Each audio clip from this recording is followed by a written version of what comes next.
Vou tentar fazer esse vídeo aqui bem rapidinho, porque eu acho que é tão escancarado e é tão na cara que o que está acontecendo com a negociação do Tassiano é errada, que eu acho que não precisa entrar em tantos detalhes. Eu tinha feito telas, eu tinha feito uma comparação de outros caras que chegaram para o Santos, mas eu acho que o Santista, ao longo desse tempo, ficou tão vacinado com esse tipo de negociação ruim que todas as diretorias vieram fazendo nos últimos anos e que culmina em mais um episódio com esse do Tassiano, que eu ia ser repetitivo. Eu só ia falar o mesmo que a maioria dos grandes influenciadores e os grandes caras da imprensa estão falando a respeito da chegada do Tassiano por 32 milhões de reais ao Santos. E ainda correndo o risco de ser o camisa 10 da próxima temporada. O ponto para mim aqui não tem a ver com o Tassiano ser bom jogador ou não ser bom jogador. E aí, para mim, é um dos piores problemas dessa negociação. Porque quando você deixa de avaliar o cara pelo que ele entrega e começa a avaliar o cara pelo que ele está ganhando, você já distorceu a relação desse cara com o torcedor. Pura e simplesmente, a gente tem alguns exemplos que deixam claro isso. Se você for falar em 2022, você teve ali o Angulo chegando naquele pacotão de reforços, ele, Johan Júlio, acho que o Léo Batistão também chegou.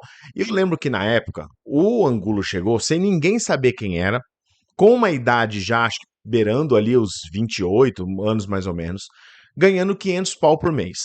Qual que é o problema do Angulo chegar ao Santos? Nenhum, porque o Santos precisava de um centroavante, tinha um ataque ruim e podia ter no Angulo um cara que ia fazer seus 5 golzinhos, 6 golzinhos na temporada e ajudar o Santos de alguma maneira a não cair naquela época. O problema é que você traz o Angulo custando 500 pau por mês. Você traz o Angulo numa negociação que ninguém sabe de onde surgiu. Você traz o Angulo sem um retrospecto de ser um cara que está sempre buscando uma quantidade de gols por temporada, ou sempre está buscando campeonatos competitivos para jogar. E aí você joga em cima desse cara que não é tudo isso, um peso do lado da torcida muito grande. E é isso que dá o problema quando você traz um jogador mediano a preço de ouro. Para não ficar no exemplo do Angulo, no ano seguinte o Santos faz de novo, traz o Ricardo Goulart. O Ricardo Goulart, como jogador na carreira, não era um nome ruim, era um cara realmente de impacto. Porém, o Ricardo Goulart vem para o Santos em uma condição médica, em uma condição de competição ridiculamente abaixo. De novo, ganhando o que ganhava, que era beirava, sei lá, os 500 mil, 600 mil por mês.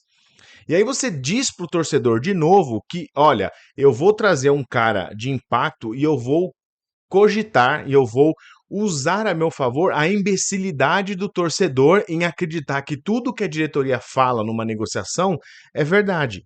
Quando, na verdade, o torcedor não é imbecil a esse nível.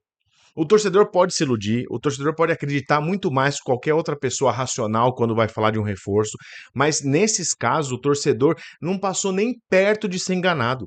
Todo mundo já sabia que o Ricardo Goulart não ia virar nada no Santos. E não virou. Virou um jogador marcado por dois, três gols que ele fez aí, por ser um jogador que só fazia uma função, que era cabecear, ele não conseguia dar andamento em nenhuma jogada e era um jogador caro para o clube. Clube esse que, em toda oportunidade que tinha de buscar um reforço de peso realmente, falava que não tinha dinheiro. E aí a, a, a contradição da fala, né? Uma expressão que eu gosto bastante é o áudio e o vídeo ficavam desconectados. Porque você simplesmente não tinha ninguém que trazia algum tipo de é, razão, racionalidade na negociação. Não tinha motivo para o Ricardo Goulart vir para o Santos. Na época, o Ricardo Goulart tinha vindo para o Palmeiras um tempo antes, ficado, sei lá, meia dúzia de jogos e voltado para a China. Porque simplesmente no Palmeiras, que era um time estruturado, bem montado, com o elenco, ele não conseguiu se colocar, ele não conseguiu se posicionar ali como um cara que poderia fazer parte daquele grupo. Mas no Santos veio ganhando o que ganhou. Não à toa, o pênalti emblemático na saída da Sul-Americana para o Santos sendo eliminado pelo Deportivo Táchira é batido por ele. E aí o campo trouxe a realidade de volta. E aí, num acordo, eles acabaram rescindindo o contrato. Esse ano, em 24, você tem mais de um exemplo. Você tem de 23 o Morelos, que voltou também numa negociação que ninguém entende como. ninguém entende como, nos patamares financeiros que veio. O Galo trouxe o Morelos como sendo a solução do ataque, e o cara não foi. E não é por culpa do cara, é por culpa de quem traz ele nas bases salariais com que ele chega. E aí você cria uma pressão, uma expectativa na torcida que fala assim, pô, esse cara ganha 900 pau por mês, não é possível que ele seja um bagre, não é possível que a diretoria fez esse tipo de coisa com o clube, não é possível que ele seja tão ruim. E sim, ele pode ser ruim, porque quem avalia é ruim, é pior ainda. O Santos tem um problema crônico de má avaliação de jogadores, não só quando compra, mas também quando vende. E essa negociação do Tassiano é exatamente esse reflexo. E aí a gente vem para um potencial, tipo, tem 2023 com o Morelos, que se arrastou até 2024, e em 2024 acontece outra vez. O Patrick sai com o pessoal do Atlético levando ele no aeroporto para dar graças a Deus que ele saiu fora, para ganhar 500 pau esse ano aqui, sem jogar. O Patrick fez meia dúzia de jogos, contando os jogos que ele foi como titular, dá 4, contando com os jogos quando ele foi usado durante a partida, dá 10 no total. O cara não fez um gol, deu uma assistência meia boca num jogo ali que a bola mais erra a finalização do que dá um passe. E aí você traz esse cara de novo com um gatilho salarial muito grande, que coloca em cima de um jogador mediano uma pressão absurda. Tudo isso para dizer que para 2025 a gente já tem esse jogador. Esse cara mediano que vai custar aos cofres do Santos um absurdo de dinheiro e o Santos vai pagar porque faz uh, um mapeamento de mercado pobre, faz um mapeamento de mercado onde qualquer jogador do Santos não vale nada para sair e vale um montão para chegar. O Tassiano vir como moeda de troca do Jean Lucas, por mais que você não goste do Jean Lucas, por mais que ele tenha feito mal ao clube, por mais que ele tenha sido um péssimo profissional, não justifica o valor que você traz do Tassiano, que de novo não é um jogador ruim. Eu acho que ele pode sim se encaixar nesse elenco, eu acho que ele pode ser útil na temporada. Só que toda vez que a gente falar que o Tassiano está indo bem ou está indo mal, vai vir um asterisco de, mas também ganhando o que ganha é o mínimo.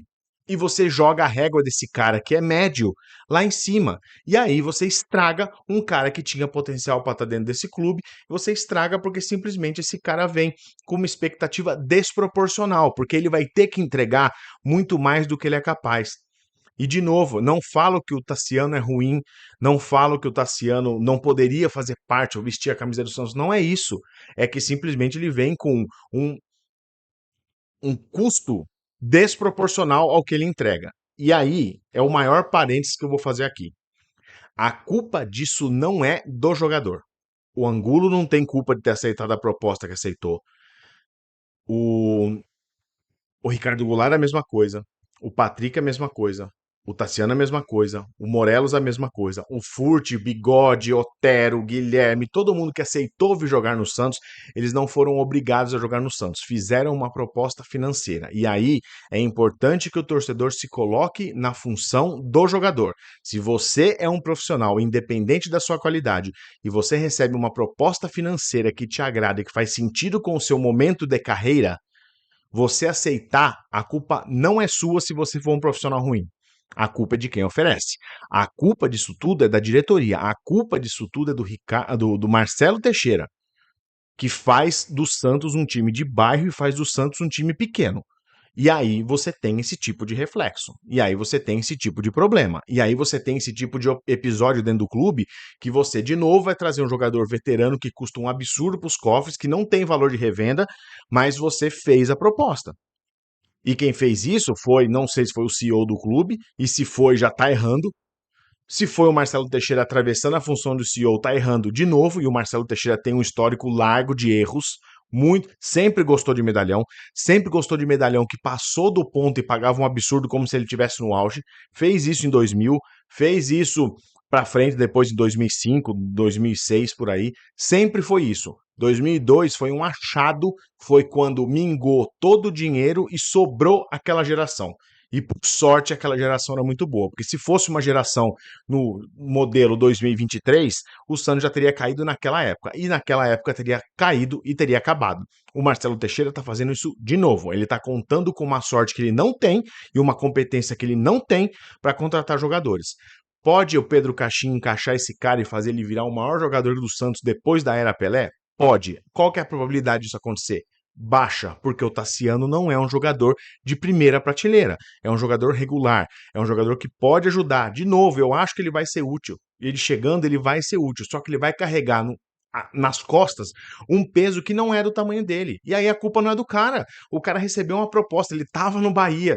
O Santos foi lá atrás fazer uma proposta absurda e irreal para um jogador que, meu, qual que é a função do cara? Eu vou vindo aqui e olha como é as coisas.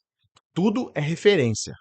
O Tassiano tá lá, ele pode não ter mais nenhuma ambição no Bahia. Ele podia estar se preparando para ter uma temporada 2025 em que ele ia ser banco.